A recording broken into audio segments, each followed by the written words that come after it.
Olá, alunos! Chegamos quase ao final do nosso curso. Esse é o módulo extra sobre como comunicar seu plano de governo à população. Para falar sobre isso conosco, a gente trouxe o especialista Michael Guedes, que é jornalista com atuação em campanhas há mais de 20 anos. E nas últimas ele foi coordenador. Ele também foi secretário de Comunicação Pública da Prefeitura de Juiz de Fora por quase 2 mandatos. É formado com um Master em Liderança Governamental pelo CLP e professor universitário há mais de 20 anos, especializado em Gestão Pública. Michael, é um prazer ter você aqui conosco. Muito obrigada. O prazer é meu, assim, eu estar aqui com vocês e principalmente com essa turma corajosa, briosa e de garra que está encarando essa campanha eleitoral e fazendo essa iniciativa tão bacana aí da Comunitas, fundamental para o Brasil que a gente vai ter aí nos próximos anos. Muito bem, então vamos entrar direto para as nossas primeira pergunta. Se fala muito, né, sobre participação popular e construção coletiva de uma proposta política. Mas, afinal, qual a importância do engajamento cidadão na formulação de um plano de governo? Olha, Mariana, eu entrei na Prefeitura de Juiz de Fora, foi a minha primeira grande experiência pública. Eu já tinha participado do poder público em algumas funções, mas com aquele desafio de gerir a comunicação de uma cidade de porte médio para grande, né? Juiz de Fora aqui tem 600 mil habitantes, a gente precisava organizar o que a gente tinha prometido no plano de governo, executando isso na prática. E comecei a me incomodar muito, porque qualquer problema que acontecia, a comunicação era chamada para montar um tal de um plano de comunicação. Vamos montar um plano de comunicação para esse projeto tal. Vamos montar um plano de comunicação para esse problema que a gente teve com esse setor da sociedade. Aquilo me incomodava bastante, porque a atuação acabava sendo uma atuação de bombeiro, só para executar alguma ação já quando o problema acontecia. Por que isso acontecia? Eu comecei a refletir, porque às vezes um bom projeto ele era discutido numa sala entre pessoas técnicas, capacitadas, com informação. Às vezes esse projeto até conseguia ter recurso, ele era viabilizado do ponto de vista financeiro, junto ao governo do Estado, ao governo federal, mas na hora de implantar, ele dava problema. Então, se ele era pensado da forma correta, se ele tinha, inclusive, viabilidade para ser executado, por que na hora que ele era implantado junto à comunidade, ele não dava certo? E aí eu comecei a entender, comecei a aprender que faltou combinar com a população.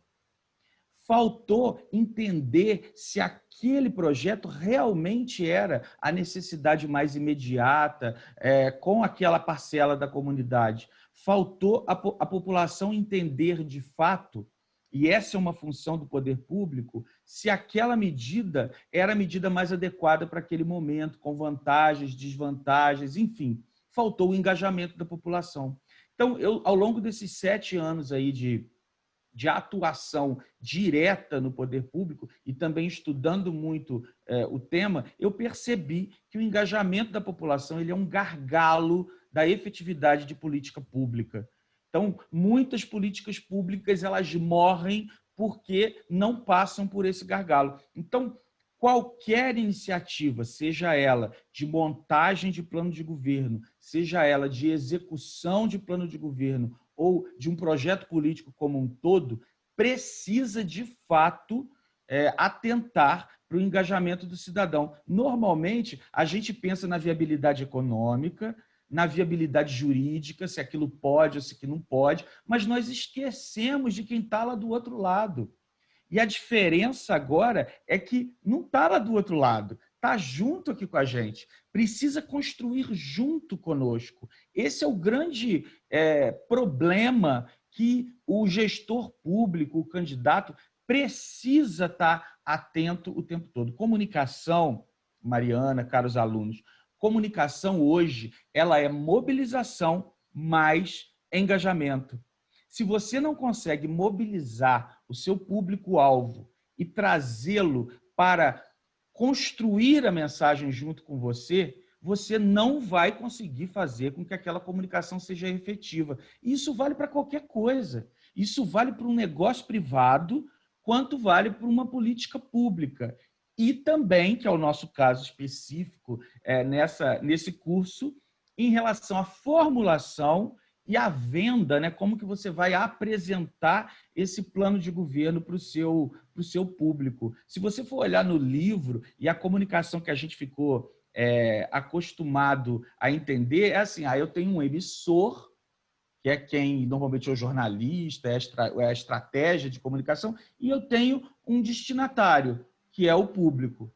E aí eu vou construir uma mensagem para fazer com que isso chegue no público. Eu, esperto, inteligente, mágico, vou pensar a melhor fórmula para poder comunicar com esse público. Essa comunicação que está no livro, que está no nosso inconsciente, essa comunicação morreu com as redes sociais, com os mecanismos de participação direta da população. Hoje em dia, você só consegue fazer com que uma comunicação seja de fato efetiva, ou seja, atinja o seu público-alvo, se você conseguir, além de pensar a melhor estratégia, se você conseguir incluir aí uma estratégia de mobilização desse público-alvo para que ele construa junto com você a mensagem. Aí vai ser, de fato, efetivo. Então, esse primeiro recado é muito importante para vocês que estão discutindo aqui temas, setores, segmentos específicos que a comunidade tem interesse. Mais ou menos como eu usei aquele exemplo do início. Quer dizer, as pessoas dentro de uma sala, elas conseguem identificar o que a população precisa, mas precisa combinar com essa população para que essa construção seja coletiva e aí sim a gente tenha o engajamento necessário e seja efetivo. Perfeito, muito bom, Michael. Você falou bastante, então, da importância, né, do engajamento, da participação. Agora eu queria que você me contasse um pouco mais de instrumentos, né, de como utilizar a comunicação para entender as verdadeiras necessidades da população na hora de organizar um plano de governo. Olha, a gente está vivendo aí um mundo, nós vamos ter oportunidade de falar isso com mais detalhe, de que vale muito você ser verdadeiro, vale muito você ser genuíno. Então, até para que você identifique qual que é a melhor ferramenta, qual que é o melhor caminho para poder chegar até a população, é preciso também você se atentar para como você deve se apresentar. E você deve se apresentar de forma verdadeira, de forma transparente. Quando a gente fala muito de comunicação pública, hoje em dia, se abrir para essa participação da população. Numa eleição, quanto mais mecanismos você conseguir pensar que estimule a participação dessa sociedade, do eleitor, nas suas plataformas de governo, nas suas reuniões, nas formas como você vai organizar essa discussão do que você vai apresentar, é muito mais importante o que você apresentar seja uma apresentação coletiva do que uma apresentação sua, da sua campanha. Então, a primeira grande ferramenta, o primeiro grande instrumento de comunicação é você, candidato. Então, quanto mais você conseguir se colocar como meio, quanto mais você conseguir se colocar como instrumento da participação popular e do que ela precisa para ter qualidade de vida, para ter desenvolvimento, para ter oportunidade, melhor. E aí vai ser muito mais fácil você identificar quais seriam os canais. Se esses canais seriam através de uma live, como a gente está fazendo aqui hoje, aproveitando essas novas tecnologias que serão fundamentais na campanha desse ano, né? Estão sendo já fundamentais na campanha desse ano, seja através de formas desse contato que você vai fazer com o eleitor, através de reuniões específicas, seja até no pensamento de que arte você vai apresentar, né? De que slogan você vai formular para a sua estratégia. Eu sugiro sempre aos candidatos nas campanhas que eu participei, e sobretudo nos últimos 10 anos para cá, se você não formula e não gasta tempo nessa estratégia, você lá na frente vai pagar o preço por isso. Então, quanto melhor você conseguir definir essa estratégia agora, e às vezes as pessoas ficam muito afoitas, né? Eu preciso começar, o meu concorrente já está fazendo isso, já está fazendo aquilo, eu preciso lançar isso, lançar aquilo. Não. É melhor você começar um processo dentro de uma estratégia, ainda que você perca um pouco mais de tempo com isso, do que você julgar, de repente, acreditando que o público vai comprar aquela sua ideia. Quando eu falo da estratégia, eu estou dizendo justamente aquilo que nós falamos na pergunta anterior. É combinar com a população, é mobilizá-la para aquela proposta. Se eu consigo fazer isso, eu estou organizando bem uma estratégia. Quanto menos eu tiver que fazer correção de rumo da minha estratégia durante a campanha eleitoral, na formulação do plano de governo, na apresentação dele, no debate com os meus concorrentes, melhor. Porque aí a narrativa da eleição, se a estratégia for bem feita, ela vai ser minha. E os meus adversários vão ter que reagir à minha narrativa. Agora, se eu não vou preparado do ponto de vista da estratégia, do ponto de vista da mobilização e da articulação com o meu público-alvo, a chance de eu ter que reagir a uma estratégia bem feita é muito maior. E se eu tiver que reagir a uma estratégia durante uma campanha eleitoral, o prazo é muito curto para eu conseguir reverter esse jogo. Dá para fazer? Dá, mas é muito mais difícil. Ainda mais numa eleição onde vamos ter, dessa vez, várias limitações de toda ordem e vários cuidados que a gente precisa ter de toda ordem, seja do ponto de vista jurídico, seja do ponto de vista econômico. Então, pessoal, eu aconselho vocês a definirem bem o que eu quero apresentar, ok? Definir isso. Como eu vou apresentar isso?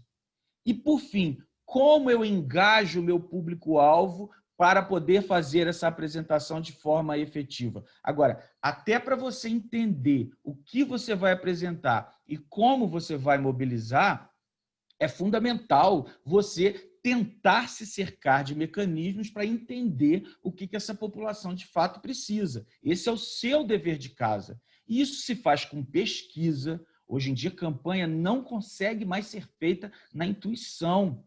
Campanha é dados. Você precisa, para tentar chegar nessa população e mobilizá-la, saber, de fato, previamente, o que ela precisa. E ela vai te elencar o que ela precisa mais, o que ela precisa primeiro, o que ela precisa como.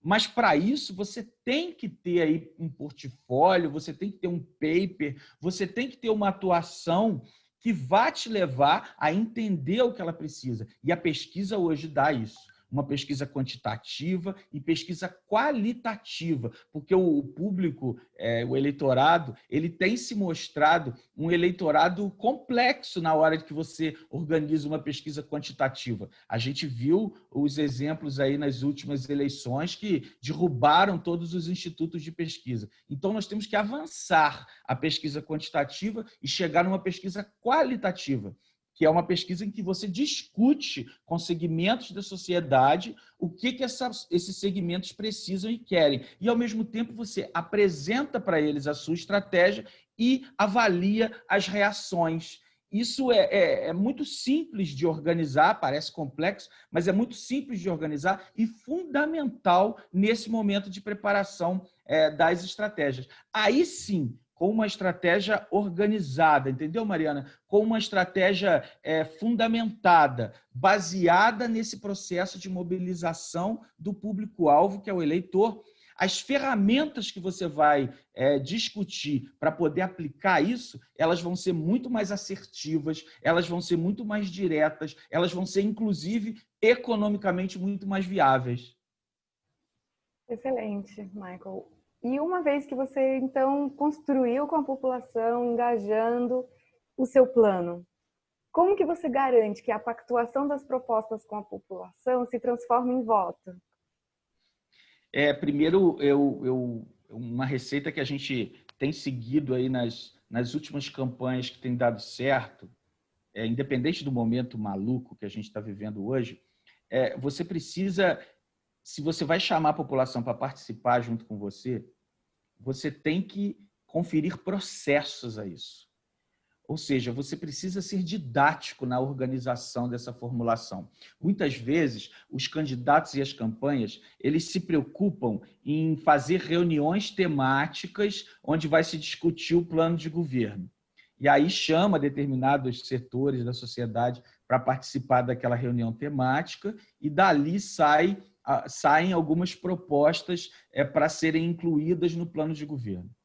Muitas vezes, essas propostas já estão até prontas previamente e elas são só colocadas ali para ver se tem validade e muitas vezes essa validade ela é dada por pessoas que são do próprio grupo político do candidato. Ou seja, não está agregando nem acrescentando nada àquilo. Aí se monta um plano de governo e esse plano de governo vira um documento para a equipe de comunicação montar programa eleitoral, seja no rádio, seja na televisão, e vira um livrinho que o cara pode mostrar em determinado momento no debate, enfim.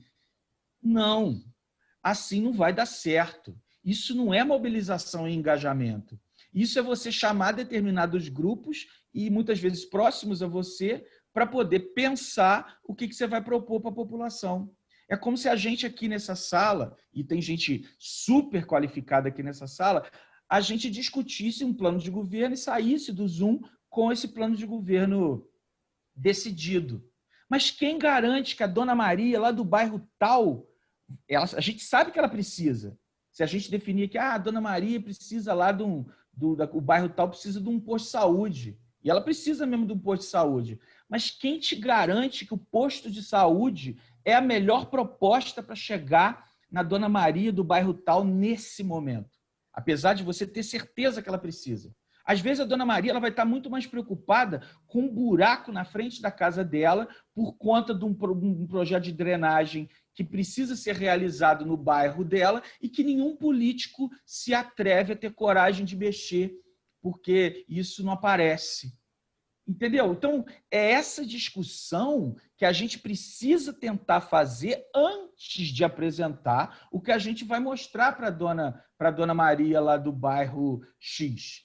Então, organizei um plano de governo, mobilizei a comunidade, que não somente a comunidade que é próxima a mim, fiz uma discussão sobre o que vai entrar naquele plano de governo, eu preciso fazer com que essa comunidade continue participando da apresentação desse plano de governo, da dissecação desse plano de governo em processos. Ou seja, eu vou apresentar isso? Vou. Agora, como?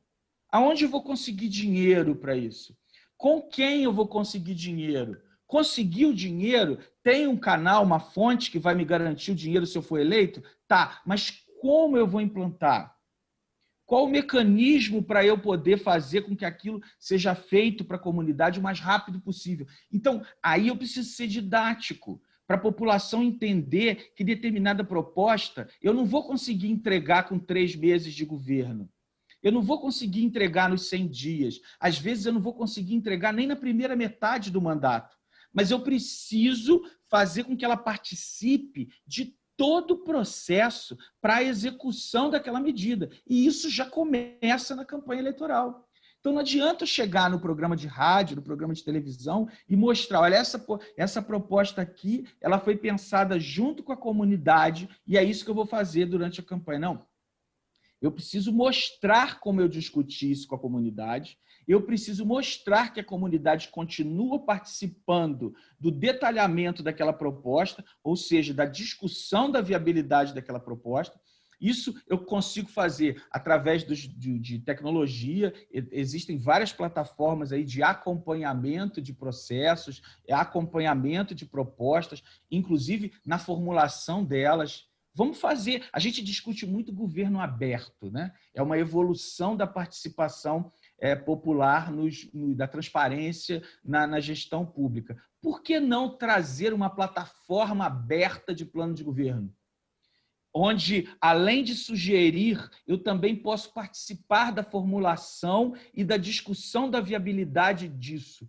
Porque se eu chego com isso tudo mastigado, a consequência na efetividade daquela comunicação, ou seja, no voto, ela é natural. Entendeu, pessoal?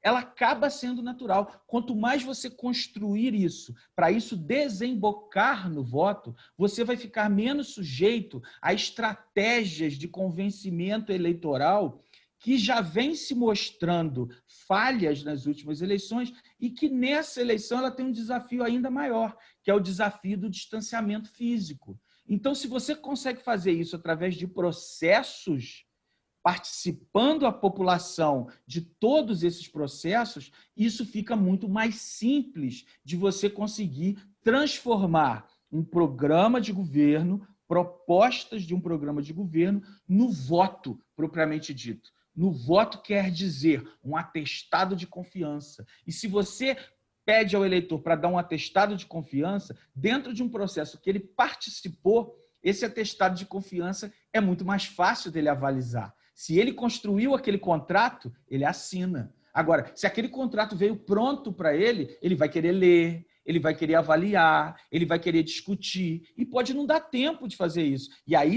acontece aquilo que eu falei no início da nossa conversa. Uma política pública dentro do governo, ela acaba não sendo efetiva porque não combinou com os russos, quer dizer, não combinou com a população envolvida. Muito bom. Queria pegar um gancho de alguma coisa que você trouxe, né, que é essa necessidade de explicar de maneira didática para a população as propostas. Será que você poderia falar um pouquinho mais sobre isso, sobre como comunicar propostas que às vezes no plano podem ser muito técnicas, muito complexas, né? Então, como é que a gente usa talvez de linguagem simples, ou enfim, qualquer, né, de uma maneira mais didática para que a população possa compreender essas propostas, se identificar? Eu vou me pegar algumas ações mais voltadas para a área de comunicação e a gente estende também para os outros setores. Eu tive conversando algumas semanas atrás com um candidato numa campanha aqui em Minas Gerais e ele veio com uma discussão para mim sobre execução já de ações. E eu chamei a atenção dele disso que a gente está conversando aqui hoje e percebi que a estratégia não estava fundamentada. E não estava fundamentada, muito menos combinada com a população. Quer dizer, não tinha um embasamento disso. E comecei a trazer essa discussão para ele e na conversa, onde eu estava tentando explorar alguns diferenciais que ele poderia apresentar nessa campanha, é um candidato que já foi prefeito num outro momento, teve um legado, então eu tentei recuperar esse legado com ele, que ele precisava relembrar, uma parcela da população era muito jovem, precisa trazer esses legados de novo, mostrar de fato o que isso interferiu na vida deles, e chegamos em um ponto que ele falou assim, eu queria trabalhar governança, eu queria trabalhar compliance. Beleza, bacana. São temas adaptados a esse momento que a gente está vivendo hoje, que a população, em geral, tem interesse. Agora, boa parte da população não vai entender o que é governança, não vai entender o que é compliance. Então, não adianta... ele falou comigo, né? Eu queria utilizar de governança porque até ia estimular as pessoas a entenderem o que é governança durante a campanha. Ou seja, já está pressupondo um tipo de reação na população que pode não acontecer, ou seja, a população receber o produto já pronto. Não, governança é importante, sim, mas é importante você discutir efetividade. Como é que eu transformo propostas em ações efetivas? Como é que eu fiz isso lá no meu governo passado e consegui deixar aquele legado? Então, tão importante quanto mostrar o legado que você deixou, é você mostrar para a população como você conseguiu deixar aquele legado. porque aí você vai mostrar todo o processo de participação, de transparência, todo o processo de governança que você implantou naquele período, quando governança nem era uma discussão da forma como ela é hoje, para a população entender, olha, esse cara tem o método, esse cara tem o jeito de fazer. Então, ele entregou aquele legado porque ele governou dessa forma. E aí você introduz, isso é governança. Então, é uma maneira de você conseguir organizar uma necessidade da população, transformar um tema que é complexo, mas que ela precisa. E muitas vezes ela quer. Mas quanto mais você conseguir aproximar isso da realidade dela, mas também aproximar isso da discussão sobre efetividade, isso vai falar muito nessa eleição e nas próximas eleições. A capacitação de transformar uma proposta em realidade. Não adianta eu ter a melhor proposta. Eu preciso mostrar como eu vou executar aquela proposta. Eu preciso mostrar que eu sou capaz, eu e a minha equipe, de executarmos, de tornarmos efetivas aquela proposta.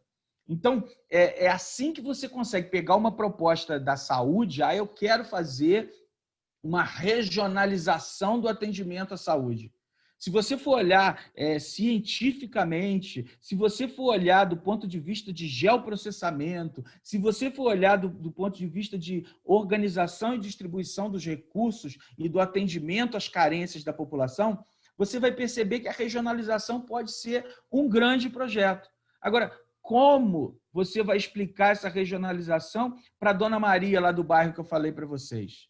Agora, se você poder mostrar para a Dona Maria lá do bairro, se eu regionalizar o exame que hoje você tem que ir lá no centro, entregar a guia dele para poder marcar, você vai fazer aqui na sua casa. E aí você não vai gastar o ônibus de ida e volta para você poder ir lá.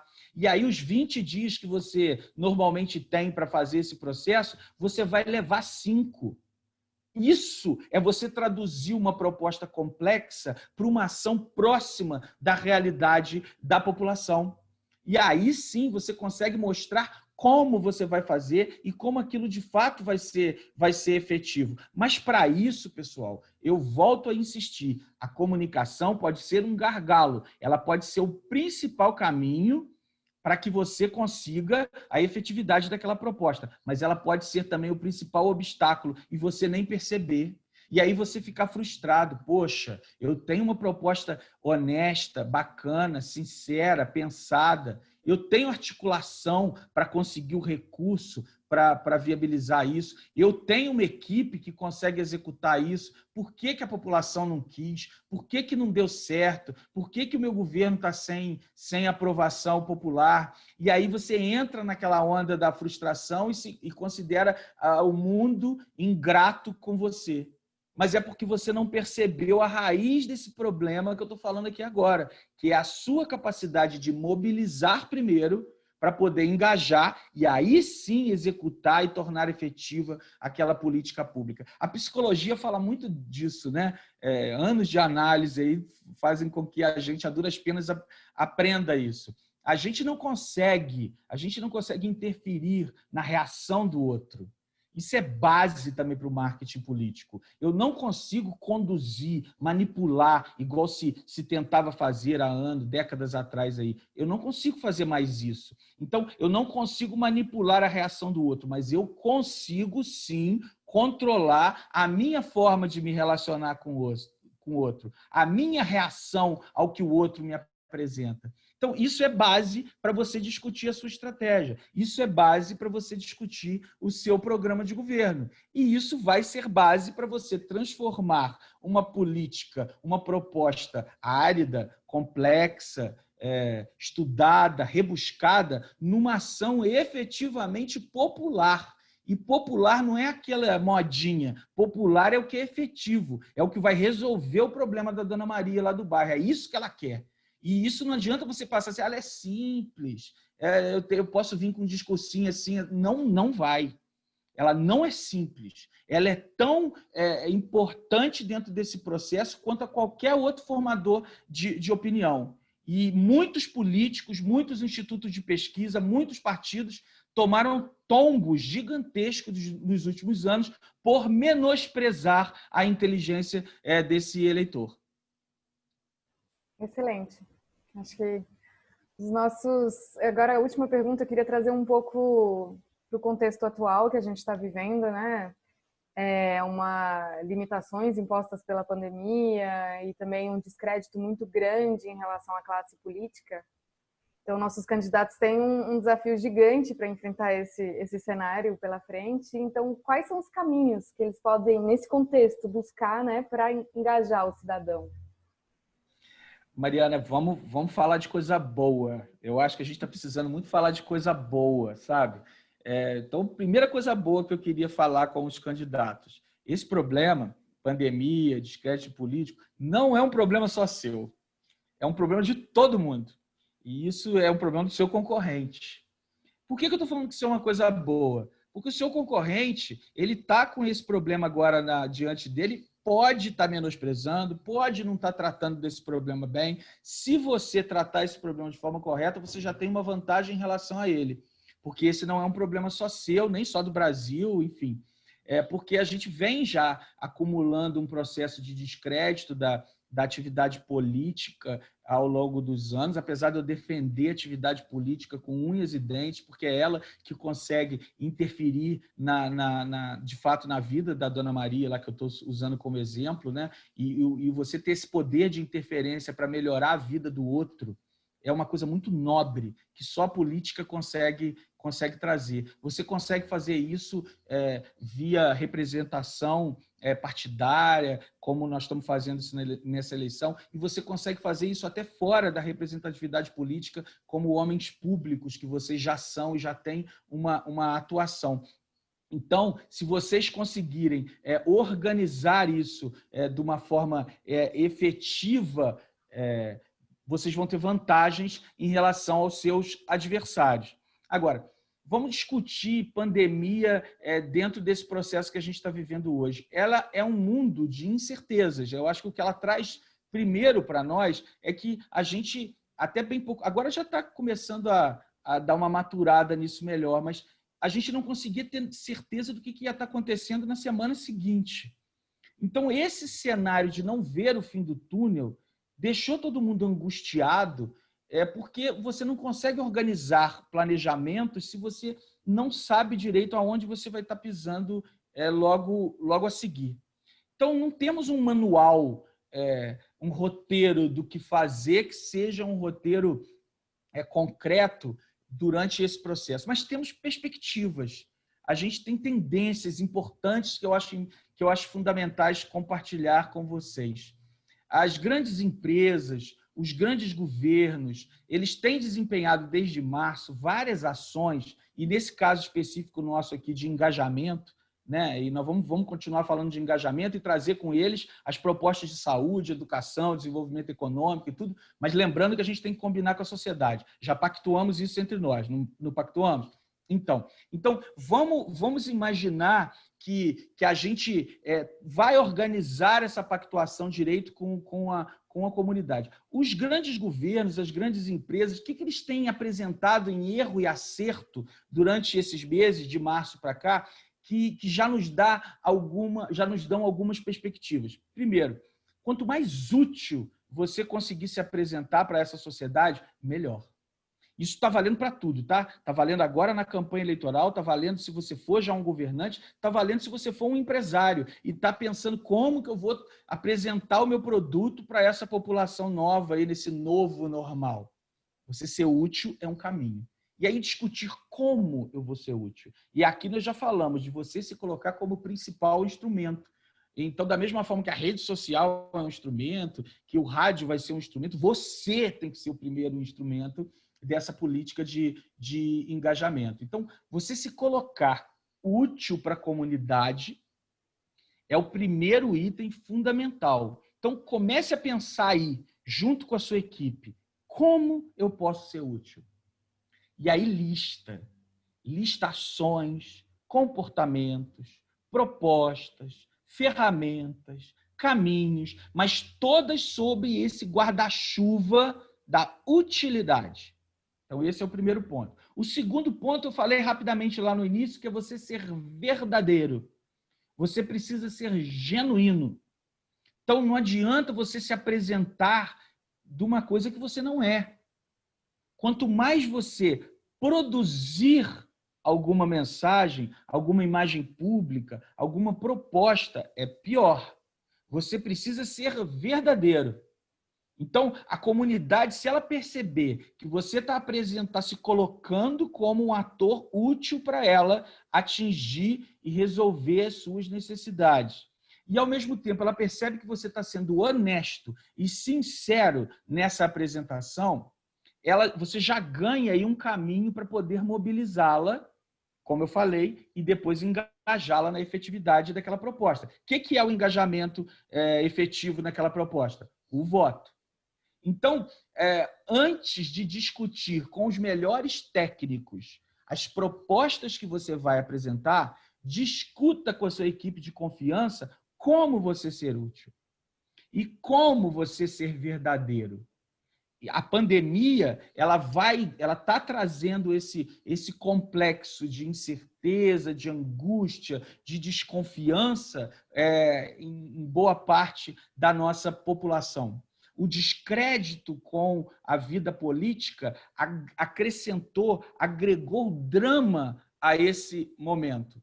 Mas se você se colocar como esse ator útil e sincero e que promove a participação popular em todo o processo da formulação do plano de governo, a apresentação dele à comunidade, a sua chance de conseguir o voto pode ser muito maior do que a do seu adversário que não está levando em consideração esse processo que nós estamos conversando aqui, que é simples de fazer, conforme nós estamos conversando aqui. Ele não depende de dinheiro, ele não depende de grandes estruturas, ele depende de sensibilidade, ele depende de empatia.